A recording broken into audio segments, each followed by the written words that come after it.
Assalamualaikum warahmatullahi wabarakatuh. Kami atas nama pimpinan DPRD Tasikmalaya menyatakan dan menuntut agar Kiai Haji Dr. Muhammad Hussein Rizik Syihab LC MA dibebaskan tanpa syarat.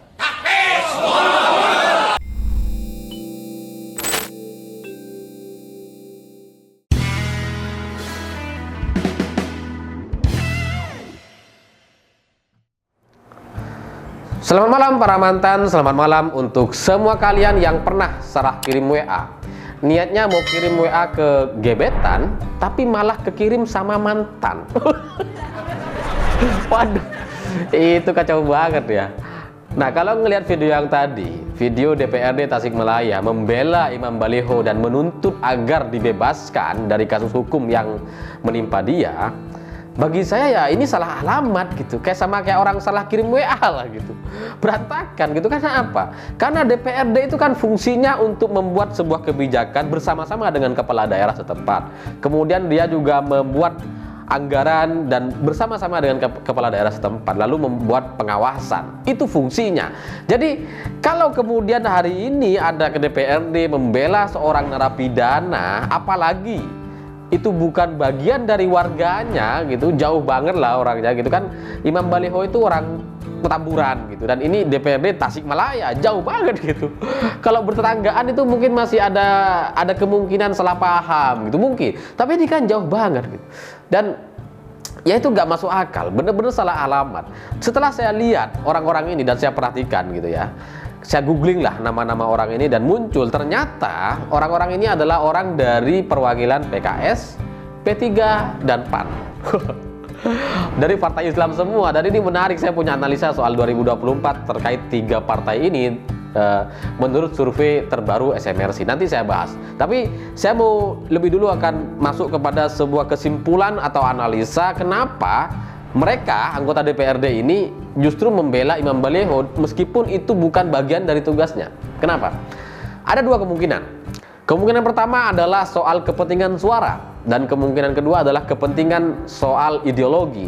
Kalau kepentingan suara, mungkin saja dulu ketika mereka terpilih sebagai anggota DPRD memang dibantu oleh ormas terlarang FPI atau anggota-anggota jamaah Sandalia atau Imam Baliho gitu, penyembah Baliho. Mungkin saja, karena harus diakui masa mereka itu banyak.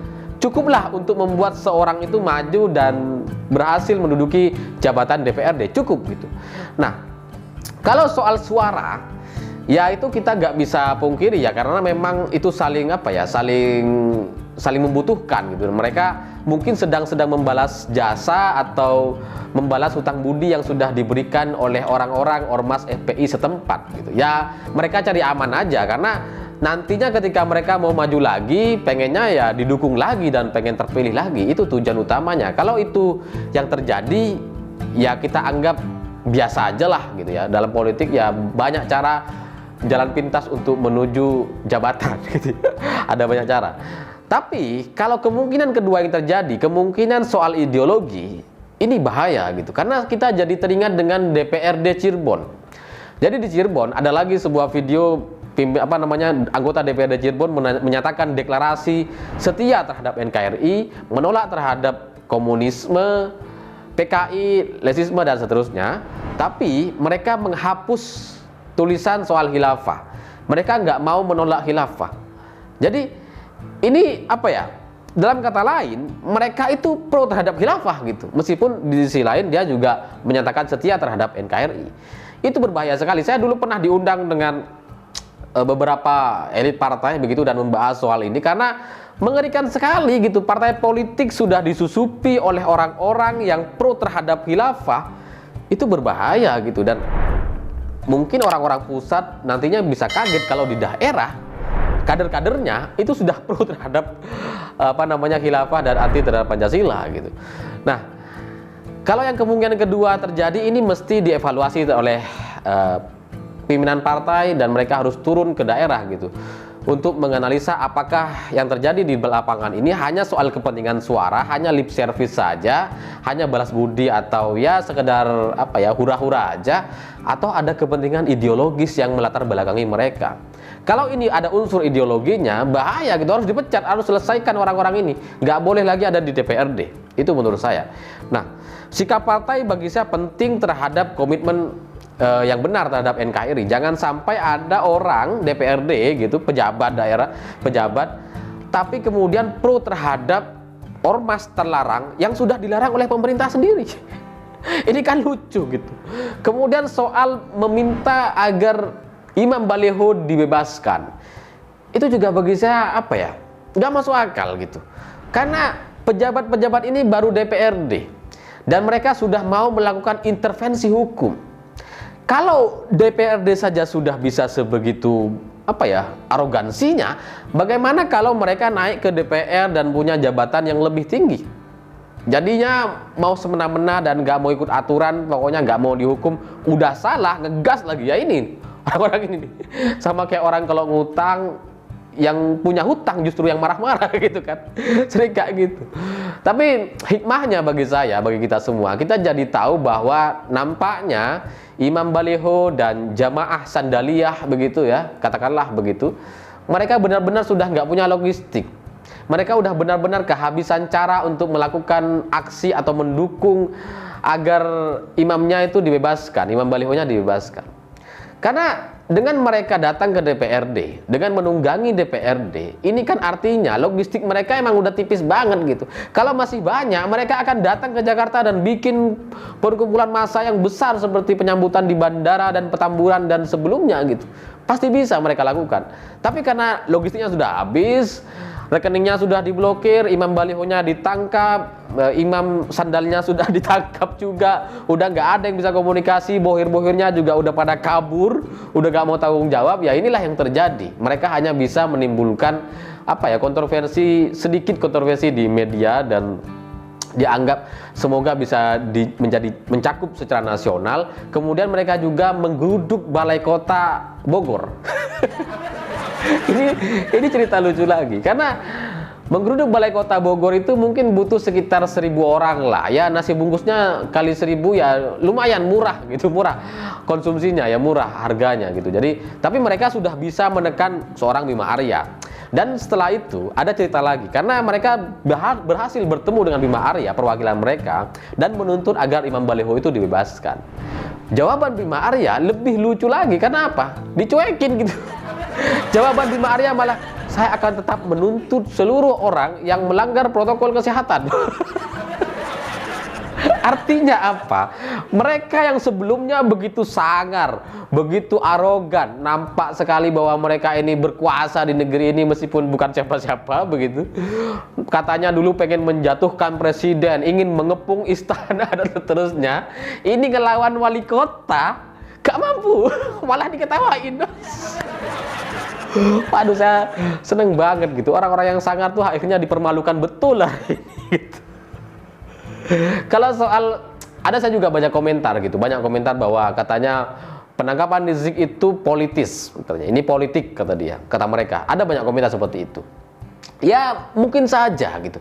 Tapi kalau soal kerumunan kan memang sudah ditetapkan itu vonisnya ringan.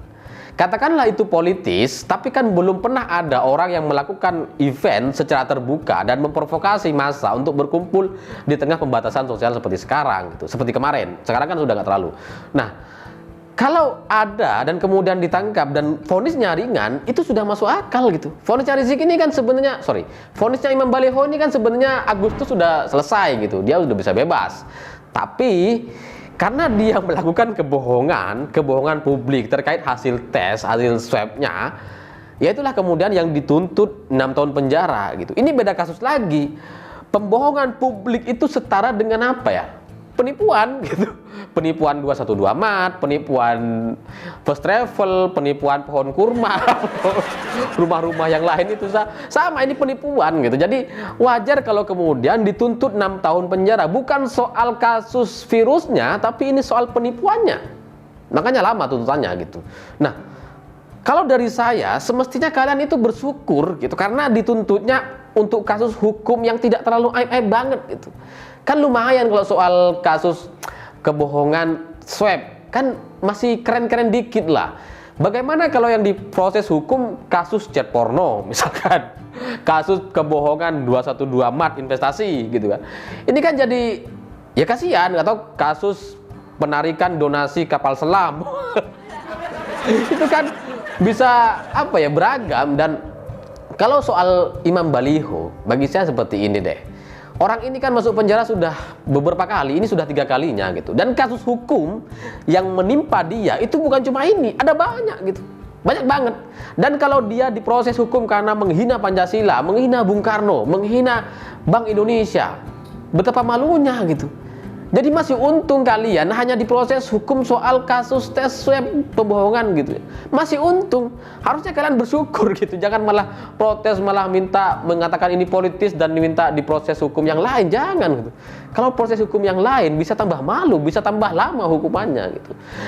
Kemudian yang terakhir soal PAN, PKS, dan P3. Ini menarik karena menurut survei SMRC yang terbaru, memang 3 partai ini itu lebih cenderung kepada Anies Baswedan untuk survei politik nasional. Pertanyaan bagi saya adalah, apakah kasus yang ada di Tasikmalaya ini sengaja dilakukan dan itu ada arahan dari pusatnya? Apakah seperti itu? Karena bagaimanapun suka tidak suka, Imam Baliho itu adalah ikon, adalah ikon seorang apa ya, kayak biduan dangdut lah kira-kira, yang bisa mengumpulkan massa. Cuma kan biayanya murah gitu kan. Kalau biduan dangdut kan lumayan mahal gitu ya, masuk panggung harus nyanyi berapa lagu, hitungannya per lagu. Nah kalau Imam Baliho ini hitungannya apa, paketan gitu, lebih murah lah. Jadi suka tidak suka harus kita akui memang ada partai-partai politik yang oportunis, seperti katakanlah PKS. Kalau PAN rasanya hampir-hampir, kalau P3 saya meragukan gitu. Tapi dari survei terbaru nampaknya P3 juga pro terhadap Anies Baswedan. Ini perlu kita kaji ulang gitu, apakah ini ada hubungannya dengan pusat atau itu memang sengaja dilakukan gitu. Karena kalau ini ada kaitannya dengan PAN, P3, PKS pusat, itu artinya mereka memang sudah perlu kita eliminasi dari pemilu 2024 gitu. Nggak boleh ada partai-partai kayak gini yang pro terhadap orang pimpinan ormas terlarang di Indonesia dan kemudian mau dimanfaatkan menjadi juru kampanye di daerah-daerah. Jangan gitu. Kita maunya kan berdemokrasi dengan cara yang benar begitu, bukan dengan cara yang menebar ketakutan, menebar sara, menebar provokasi atau ancaman-ancaman terhadap orang yang beda agama gitu. Saya pikir ini perlu dievaluasi dan perlu kita cari tahu lebih lanjut agar ke depan jangan ada lagi deh orang-orang seperti Imam Baliho, kemudian Imam Sandalia begitu dan jamaahnya kemudian dimanfaatkan untuk kepentingan politik. Ya boleh, ya mungkin mereka bisa berhasil menjadi apa namanya, punya jabatan, punya posisi, berhasil jadi anggota dewan begitu, mungkin saja jadi anggota kepala daerah juga bisa begitu. Tapi kan apa yang diharapkan kita jabatan yang dihasilkan dari cara-cara yang salah seperti ini gitu. Kalau misalnya ada kasus, nantinya mereka akan minta bantuan terus gitu. Dan mereka akan terpenjara, terperangkap dalam kepentingan-kepentingan radikalisme dan khilafah di Indonesia. Gak mungkin lah. Jangan sampai partai-partai kita, sekalipun saya nggak suka dengan PKS, PAN, dan P3 begitu dengan kasus ini, ya tapi jangan sampai lah mereka ini jadi rusak, betul-betul rusak, dan jadi partai yang pro terhadap ormas terlarang di Indonesia. Saya pikir itu. Terima kasih sudah menonton. Jangan lupa subscribe, like, dan komen. Begitulah kura-kura.